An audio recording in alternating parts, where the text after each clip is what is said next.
News Channel 13 live at 4 begins right now. All right, man, I'm gonna need you to keep talking. Hey, here he is. I got him. Okay. Right now at 4, dramatic rescue of an injured man in East Greenbush, all caught on camera. Thank you for joining us this afternoon on our News Channel 13 YouTube channel. I'm Mark Mulholland. Sabrina has the day off. Body cam video shows police officers moving fast through extremely difficult terrain to get to an injured man. He was calling for help after an ATV accident deep in the woods. Kumi Tucker has the story from East Greenbush. The video starts here on the side of action signs before the officer drives up the driveway, and this all happened at about 7:40 at night. Hello. East Greenbush officers Brendan Fitch, Keith Millington, and Zach Milkowitz could hear the man calling for help on July 20th. From action signs on 9J, they ran into the woods, calling out over and over and hearing calls for help, following the man's voice. Are you trapped? All right, I'm going to the woods. You're looking at the body camera video of Officer Finch, who started up the 500-foot climb through thick woods. It's a steep uphill journey. The video has been sped up, but he's still moving quickly, pulling aside branches and brush, climbing over ridges, pulling himself through thick vegetation, over and through vines, until he gets to the railroad tracks. ATO units. He's up the hill from the tracks. Now it's another climb uphill, bracing himself against tree trunks as he moves quickly towards the man's voice. You see the ATV briefly, then the man. Police say his ATV had rolled down and that the rider, Sam Martin, had been there for about 2 hours, yelling for help, his leg broken, in extreme pain. We're here to protect and serve. With all the bad stuff that goes on in the world today, we thought a video like this would be great to show that the good that the police actually do. These were 3 brand new officers that took the hard path to go help somebody. It was just boots on the ground type of work. And we really wanted to show that, cops always, get a bad light shed on them, that this was really something good that 3 officers did. They went above and beyond to help this man. The detective sergeant says if you're on an ATV, it's a good idea to have your cell phone on your person so that you can get to it and try to ride in pairs. Those officers have been put in for accommodations. In East Greenbush, Kumi Tucker, News Channel 13. Kumi, thank you. Dry out there this afternoon, but Debbie, or at least the remnants of it, are on the way. That's the green there. Let's head over to Chief Meteorologist Paul Cano for a look at your first warning hour-by-hour forecast. Paulie.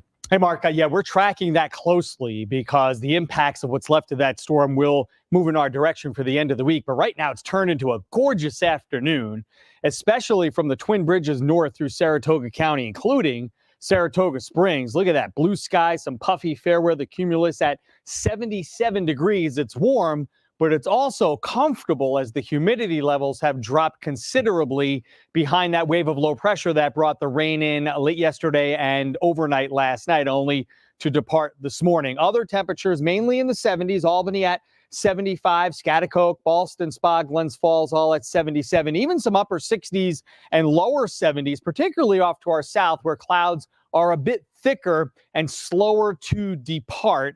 But it is dry here on the first warning live Doppler radar. So no more rain to talk about locally, at least for the late afternoon. So we have this Wednesday to get out, maybe mow the lawn, maybe get that run in, because it's been so unsettled the last couple of days, and more unsettled weather coming up toward the end of the week. In the meantime, we'll see comfortable 70s deeper into the evening, and late tonight we'll drop back through the 60s. Much more on the tropical cyclone as it heads in our direction. What does it mean for us rainfall-wise? And can we see some flooding around here? Details in the complete forecast coming up. Mark. Paul, thank you.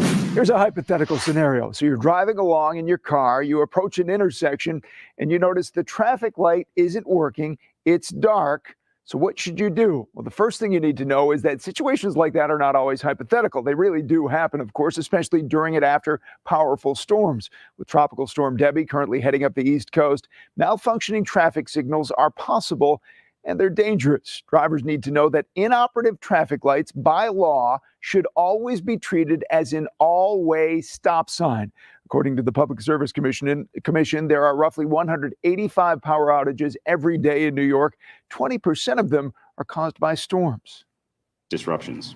We urge all drivers to exercise extra caution when approaching intersections with dark traffic signals.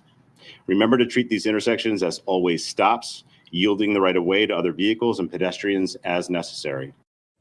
Major Gilroy further suggests that if you're unfamiliar with the area or the location of traffic control devices, you should avoid driving at night. In addition, if you encounter a malfunctioning traffic device, report it to local police immediately. New details right now in connection to the Schoharie Limo crash conviction. The Times-Union is reporting a state appellate court will be hearing Nauman Hussein's appeal. In May of last year, Hussein was convicted of 20 counts of second-degree manslaughter and is currently serving 5 to 15 years in prison. Hussein, the operator of Prestige Limousine, the owner of the limousine, was the only person charged in connection to the deadly crash of October 6, 2018, which killed 20 people. His lawyer claims the conviction was unfair and should be overturned. The judges are expected to hear the appeal on September 6th. This was first reported by the Times-Union. Great Meadow Correctional Facility in Washington County could be closing its doors soon. New at 4, I sat down with the man behind the decision about why the state chose to close one of Washington County's major employers, its biggest, in fact. The interview you'll want to see.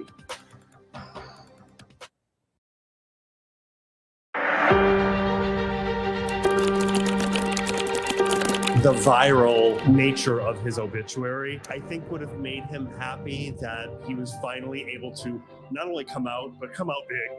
We are all storytellers.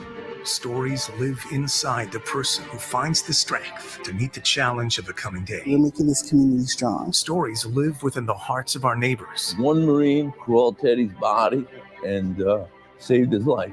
Stories live within the minds of those who seek to make change. They only see one side of us. You know, we're human too. We have families. And they live within the lives changed by a single defining moment. Be as generous and kind as you possibly can to one another. Stories live in each of us. We got a miracle. There's a story inside you. Hurrah. Tell the story. News Channel 13. Coverage you can trust.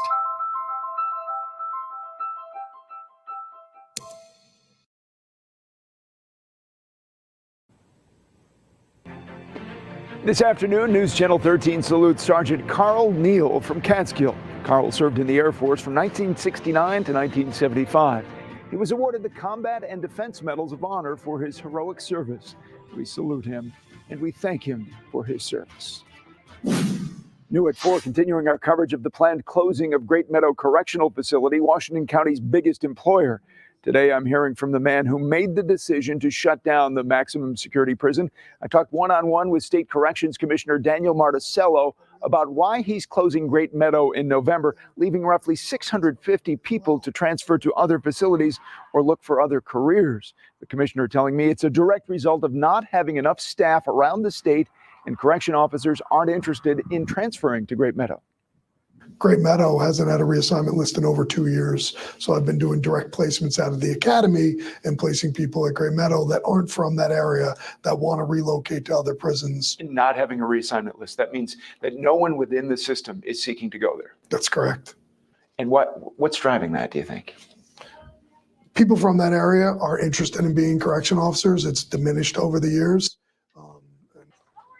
Coming up live at 6, what the commissioner says to the hundreds of people who rallied in Fort Anne this weekend. And what about the construction work that's going on right now, even as the prison will close? To the weather now. Beautiful afternoon today, Paulie. Yeah. Felt a little fall-like this morning. No? It did. We had the humidity. It's just been so humid, really, for the whole summer that when you when you lose the humidity, it's like, oh, it's fall. Yeah. But this is just a little bit of a bump in the road. We'll have some more summer-like weather around here. And I just wanted to mention that we have an alert day in effect for late Friday and Friday night for the tropical cyclone Debbie and what's left of it as it makes its way up. There's been a lot of changes. We're going to go over that since yesterday, even with the potential track of this system. First of all, let's get out and enjoy this Wednesday. We have the Schoharie County Sunshine Fair in full effect as we go through the night tonight. It's going to be dry, comfortable, maybe even a little cool. If you stay at the fair a little deeper into the night, you may want to bring that light jacket or a sweater.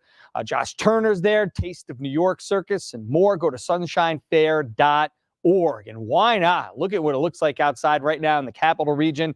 A gorgeous blue sky and these puffy fair weather cumulus, keeping it at 77 degrees on the CDPHP first warning cam. It's 75 in Albany at the airport officially.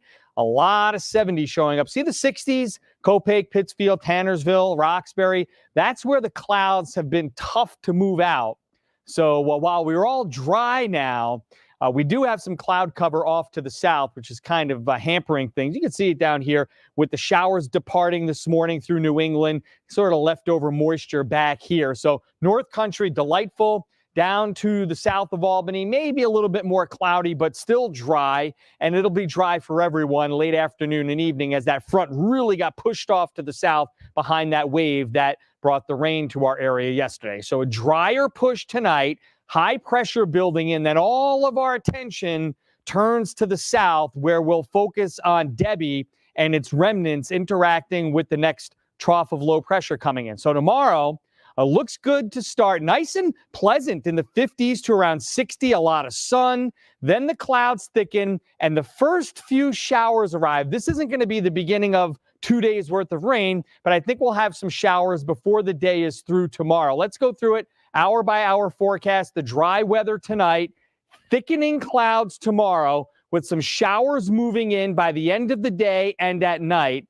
That lifts through. Then on Friday, that's when I think we're really going to get involved in some of that rain from Debbie as this heavy batch of rain moves through. Just how long this lasts and how much adds up, the efficiency of the rain will determine our flood risk.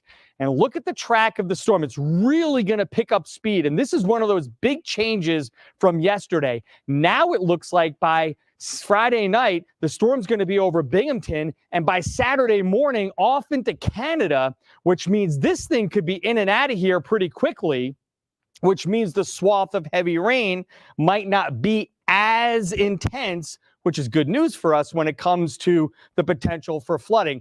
Also, the axis of heavy rain is sort of shifted to our north and west. So more like the Adirondacks out toward Utica, Oneonta, and Binghamton is in the heavy rain swath instead of right over the greater capital district. But I caution you because this is still early in the process and there's a lot of things meteorologically that are going on here. So this isn't set in stone yet either. And there's still a flood risk in the North Country and out to our west, if not right over us, still Friday night into early Saturday morning.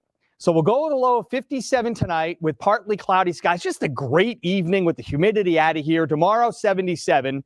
Increasing clouds leading to some spotty showers later in the day. So we've called the alert day from Friday into Friday night. We've let it stay until Saturday morning because if there is some flooding, it's not going to happen right when the rain starts. It's going to happen after all that runoff happens later in the process on Saturday. So we're going to iron all this out. The computer models are updating constantly. We'll have it for you. See you live at 6.